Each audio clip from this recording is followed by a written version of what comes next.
Nicolas Cage didn't just succeed in Hollywood, he dominated the film industry.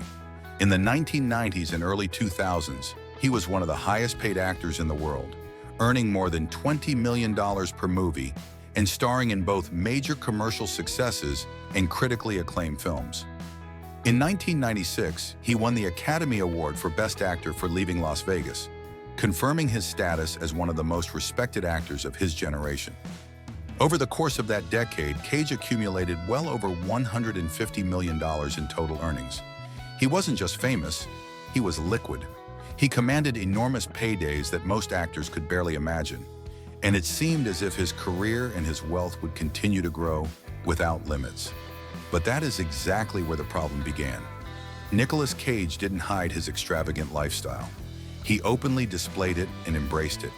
Among his documented purchases were multiple mansions scattered across the United States and Europe, 2 castles, one in Germany and one in England, a private island in the Bahamas, a private jet, rare and exotic cars, valuable works of art, and even a genuine dinosaur skull that he bought for around $276,000.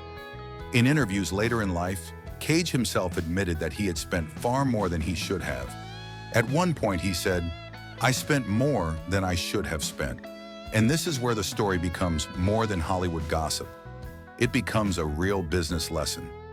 Money stopped being a tool and became a lifestyle that constantly demanded to be fed. Cage's mistake was not simply spending money, the mistake was structural. He earned an extraordinary income, but had no rigorous control of his cash flow. He placed too much trust in financial managers without providing appropriate oversight, and he did not pay close enough attention to his tax obligations. In 2009, reality struck with full force. He found himself facing millions of dollars in unpaid taxes and serious legal issues with the IRS, the U.S. Internal Revenue Service. As a result, properties had to be sold. Some were foreclosed and auctioned off to cover his mounting debts. What had once appeared to be a life of unending success began to crumble due to a lack of strong financial governance. And this is the most important part of the story. Nicolas Cage did not stop working. Instead, he began working not by choice, but by necessity. In later interviews, he was candid about the situation. He said he no longer had the luxury of choosing roles. He started to accept many low-budget films and quick projects, roles that were not strategic or artistically fulfilling, simply to keep his finances afloat. He shifted from being an actor making choices about his career to someone who took on work in order to service his debt. This is the moment when money stops serving you and you begin serving the money. Over time, Cage managed to pay off a significant portion of his debts, restructure aspects of his financial life, and slowly rebuild his artistic reputation. Yet the lesson remained clear and powerful. Having high revenue does not automatically equate to true wealth. Having cash coming in without an underlying structure of control is fragile, extremely fragile. Success without discipline, without governance, and without careful planning is temporary at best. Nicolas Cage did not lose his money overnight.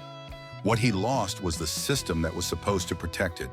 In business, you don't fail when the money runs out.